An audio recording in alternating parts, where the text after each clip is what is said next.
Two of the most fundamental column constraints in Postgres, NOT NULL, which rejects missing values, and default, which supplies them automatically. Together they give you airtight control over what actually lands in a row. NOT NULL is checked by the executor on every write, no null ever reaches the heap. Default is a catalog-level fallback. If a column is absent from the insert target list, Postgres substitutes the stored default expression before the constraint check even runs. Start with the two identity columns, ID and customer_ID.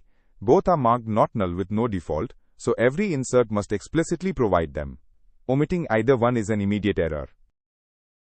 Now look at status and created_@outs. Each has both not null and a default.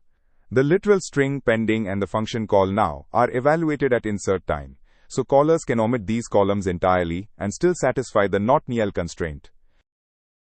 When an insert arrives, the rewriter consults pg_attrdef and splices in any stored default expressions for missing columns.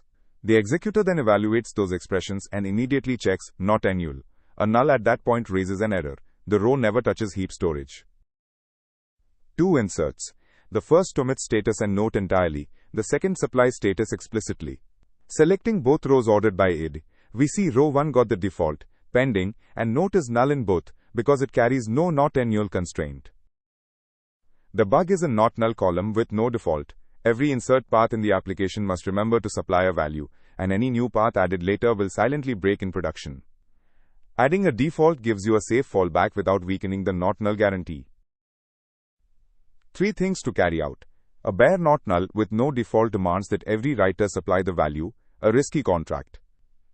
Defaults are lazy expressions evaluated at insert time, not at DDL time.